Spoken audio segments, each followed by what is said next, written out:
Baruch Spinoza's monumental treatise Ethics, demonstrated in geometrical order also known by its Latin title Ethics.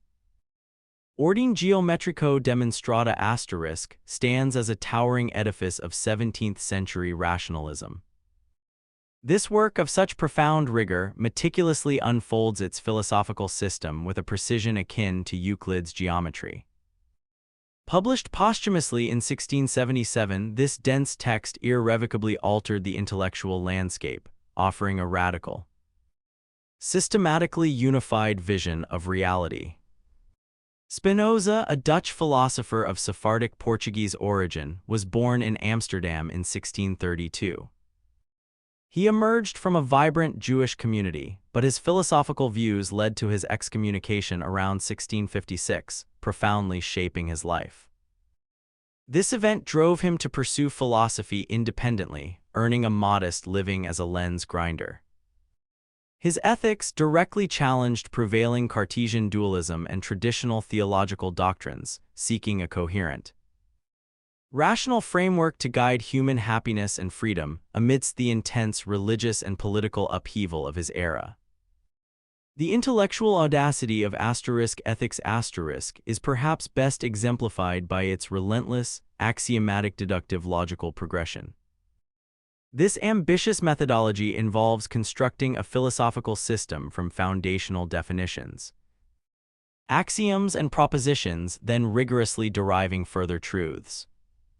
Spinoza believed this geometric method could establish philosophical truths with the same incontrovertible certainty as mathematical theorems, thereby eliminating ambiguity and subjective interpretation to forge a universally valid understanding of existence. The work commences with definitions such as cause of itself and substance, which are posited as self-evident. These are followed by axioms, which are fundamental, indemonstrable principles. From these, propositions are formulated and logically demonstrated, often referencing earlier statements, and supplemented by corollaries, lemmas, and scholia for elaboration and commentary, crafting an unbreakable chain of reasoning. This method not only presented his arguments with unparalleled clarity, but also implicitly asserted that the universe itself operates according to an equally deterministic and rational order, accessible to human reason. Central to this system is his concept of substance, defined in ethics specifically in definition 3. As that which is in itself and is conceived through itself, that is, that whose concept does not require the concept of another thing from which it must be formed. This definition crucially establishes substance as self-caused, utterly independent, and eternal, serving as the ultimate foundation of all existence, requiring nothing else for its being or its conception. Spinoza rigorously demonstrates there can only be one such substance, for the very notion of two distinct substances would imply a limiting relation, compelling them to be conceived through each other, thereby contradicting their inherent independence. Thus, this singular, infinite, and self-sufficient substance constitutes the totality of all that exists. In stark contrast, a mode is defined as that which is in another thing, through which it is also conceived. This refers to a particular, finite modification or determination of substance, whose existence is contingent upon and understood through the substance itself. This fundamental distinction between substance and mode is critical, as modes are not separate entities but transient manifestations within the eternal, singular substance. This singular, all-encompassing substance is what Spinoza famously identifies as God or nature, known in Latin as Deus Sive Natura ***. This groundbreaking concept is the cornerstone of his pantheistic monism, asserting that God is not a transcendent creator separate from the universe, but the immanent, all-encompassing reality of existence itself. God is the causa sui meaning the cause of itself, the infinite, eternal, and necessary being. Nature, in this view, is the dynamic, ordered unfolding of this divine substance. This identification dissolves traditional dualisms between creator and creation, spiritual and material, placing the divine inherently within all things, rendering the entire universe sacred. To further clarify this unified reality, Spinoza differentiates between Natura Naturans and Natura Naturata *. Natura Naturans refers to God as the active, self-causing cause, the generative principle, the active force producing reality, eternally creating itself. Natura Naturata *, in contrast, represents all existing things, the totality of what has been produced by God. The effects, manifestations, or modes flowing necessarily from Natura Naturans *. God is thus both the underlying active principle and the totality of its passive effect, demonstrating the seamless, dynamic unity of the divine and the natural within a single, self-sufficient system. As this sole and absolute substance, God possesses an infinity of attributes, which definition 4 describes as that which the intellect perceives of substance as constituting its essence. While God truly has infinitely many attributes, human minds, limited by their finite nature, can apprehend only two: thought or res cogitans and extension or res extensa. Thought encompasses consciousness, ideas, and all mental phenomena, while extension refers to physical, spatial, and material reality. These seemingly disparate attributes are not separate realities but merely different, equally fundamental ways of understanding the same underlying divine substance. Every existent thing, be it a physical body or a mental state, is a mode of God expressed under one of these attributes, a particular finite way in which God manifests through its infinite attributes. This is the essence of psychophysical parallelism. For every physical event, there is a perfectly correlated mental event, and vice versa. They are parallel expressions of the unified substance, neither causing the other but co-occurring in perfect harmony. This elegant solution entirely bypasses the intractable Cartesian mind-body interaction problem, recognizing spirit and matter as two distinct yet perfectly synchronized facets of the same immutable divine coin. Within this singular, infinite substance, Spinoza's rigorously deterministic framework systematically dismantles the traditional anthropocentric notion of human free will, revealing it to be nothing more than a pervasive, yet profound, illusion. Every event, including human actions and thoughts, is necessarily caused, flowing from God's eternal nature with inviolable necessity. Humans perceive themselves as free because they are conscious of their desires and volitions, but remain profoundly ignorant of the prior causes that inevitably determine them.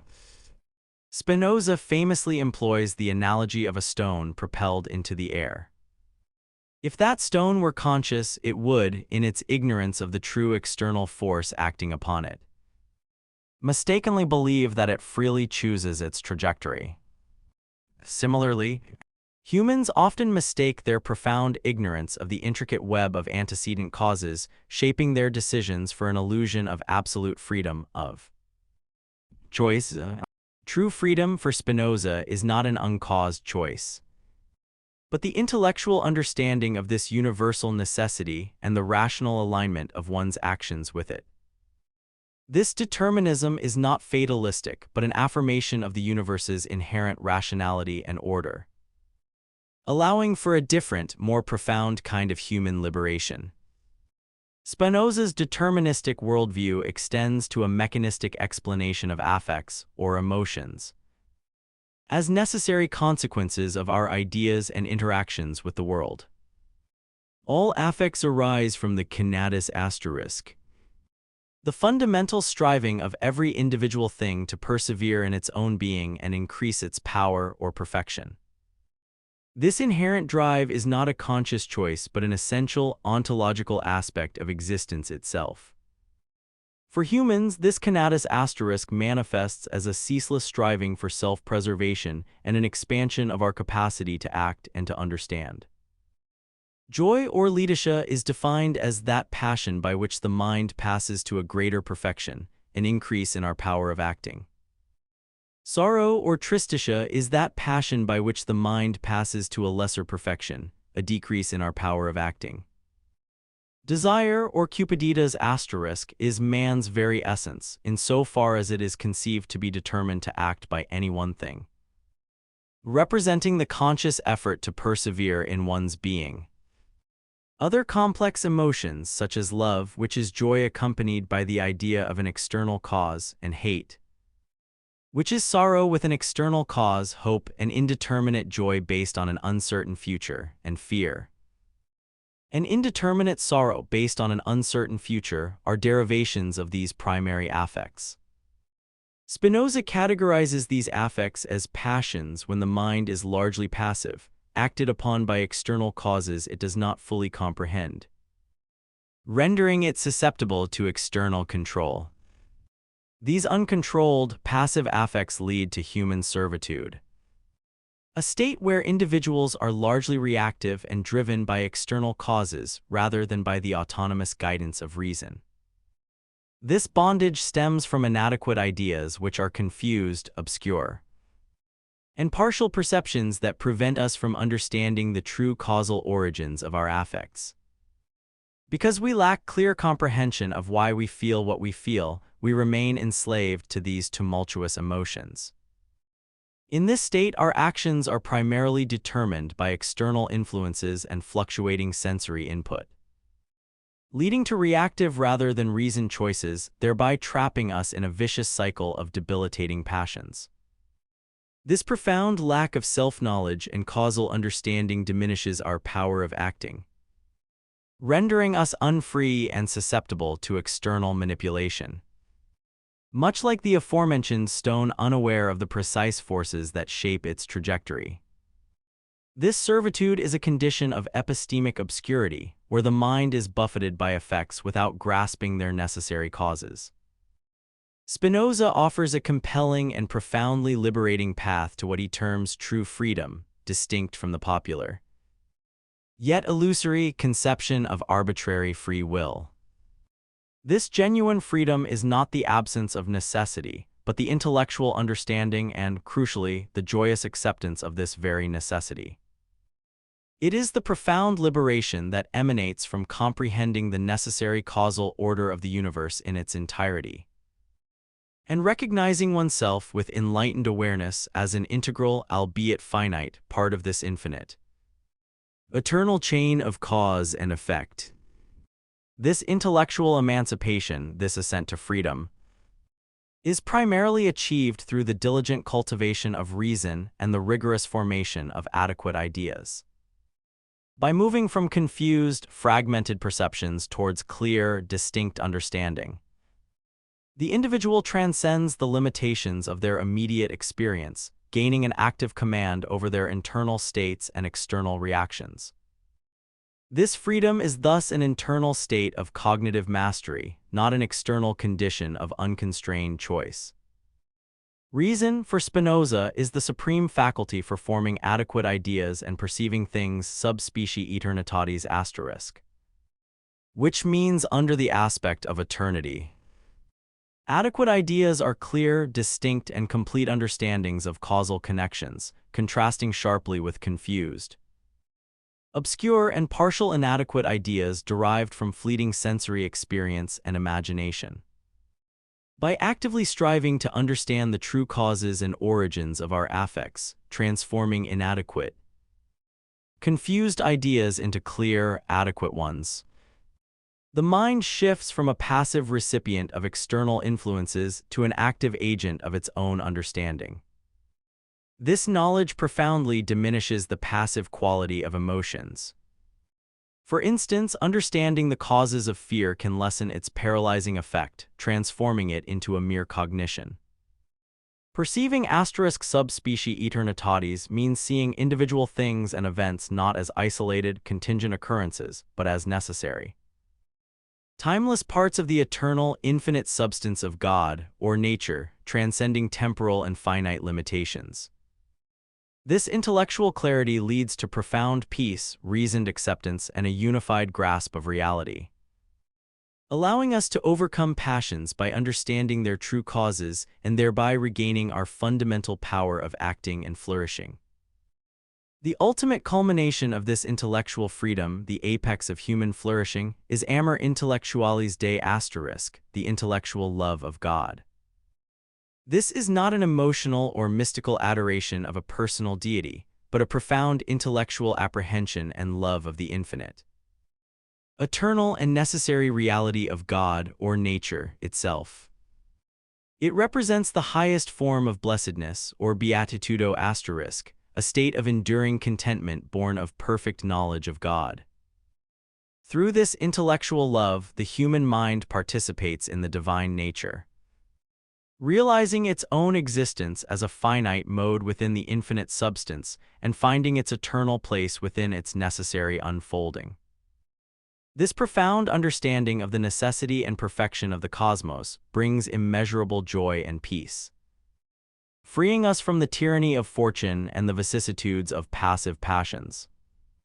It is the ultimate virtue where the mind, operating at its highest capacity in accordance with reason and the active order of nature, partakes in eternity itself, achieving a form of intellectual immortality by identifying with the immutable order of the universe. This pursuit of true well-being is synonymous with the pursuit of knowledge and the cultivation of reason, leading to a state of active rather than passive existence, guided by profound understanding rather than unruly, externalized emotions.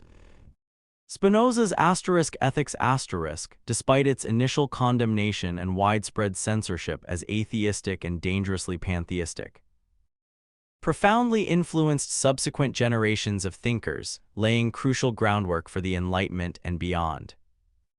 Figures such as Gottfried Wilhelm Leibniz wrestled intensely with Spinoza's monism, even as he sought to differentiate his own elaborate system of monadology by introducing a plurality of substances. Later, during the German idealist movement, a true Spinoza renaissance occurred. Seminal figures like Gotthold Ephraim Lessing, Johann Wolfgang von Goethe, G. W. F. Hegel in F. W. J. Schelling all engaged deeply with Spinoza's ideas, finding inspiration for their own grand syntheses of mind and nature, often reframing his static determinism into a dynamic, dialectical process. The work's intellectual current flowed even further, reaching existentialists like Friedrich Nietzsche, who, despite his disdain for Spinoza's purported passivity, admired his stoic acceptance of necessity. His unwavering intellectual courage and his radical honesty in confronting existence without recourse to comforting fictions or transcendent realms. Scholarly interpretations and critiques of Spinoza's ethics are diverse and ongoing, reflecting the profound depth and complexity of his philosophical system. One significant discussion concerns the apparent tension between Spinoza's rigorous determinism and his concept of human freedom, questioning how individuals can genuinely act freely if all events, including their choices, are necessitated. Matthew J. Kistner, for example, has contributed nuanced perspectives on how Spinoza reconciles these seemingly contradictory notions by redefining freedom as self-determination through adequate understanding, rather than uncaused choice. Debates also surround Spinoza's monism and its implications for individuality, the nature of consciousness, and the human mind within an infinite substance.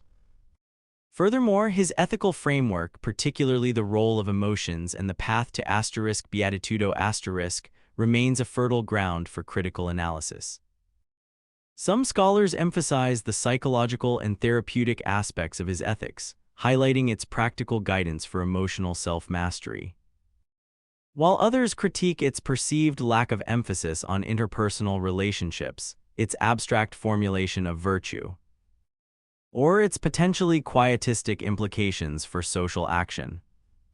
Spinoza's ethics continues to resonate powerfully with contemporary discussions across a range of disciplines. In metaphysics, his mechanistic view offers an enduring alternative to dualistic and pluralistic perspectives, informing discussions on emergentism, panpsychism, and the fundamental interconnectedness of reality, often finding parallels in modern scientific theories of a unified universe. In ethics, his emphasis on living according to reason, understanding emotions through their causal necessity, and achieving freedom through self-knowledge provides a robust framework for contemporary therapeutic approaches like cognitive behavioral therapy and discussions on well-being, resilience, and emotional intelligence. The fields of neuroscience and psychology find profound echoes in his analysis of affects and the mind-body connection, offering precursory insights into how biological processes intrinsically shape our experiences and perceptions, long before these disciplines were formalized. Furthermore, his pantheistic vision of an immanent divinity in nature has gained renewed relevance in environmental philosophy and ecotheology, encouraging a deep reverence for the natural world and viewing humanity as an inseparable, integral part of a larger divine whole, which can inform crucial ethical considerations regarding ecological stewardship and our responsibility to the planet. Spinoza's ethics culminates in a comprehensive philosophical vision that seamlessly interweaves metaphysics, epistemology, psychology, and ethics into an unparalleled coherent whole. At its core lies the radical concept of God, or nature, as the sole, infinite, and self-caused substance, of which all individual things are merely transient modes or modifications. This monistic understanding establishes a fundamental interconnectedness of all existence, irrevocably dissolving traditional divisions between the divine and the material, the mind and the body, and the individual and the universe. For Spinoza, human freedom is not the capacity for uncaused choice, but the rational understanding and profound acceptance of this necessary order. True well-being, or beatitudo is achieved through the intellectual love of God, a state of profound joy and clarity that arises from comprehending our immutable place within the totality of reality. By living according to reason, embracing our determined nature, and cultivating a rational understanding of our passions, individuals transcend the limitations of passive affections and align themselves with the active, eternal order of the divine substance. Spinoza's system, therefore, offers a vision of profound peace and rational fulfillment, rooted in the inescapable unity, inherent rationality, and ultimate perfection of all that exists.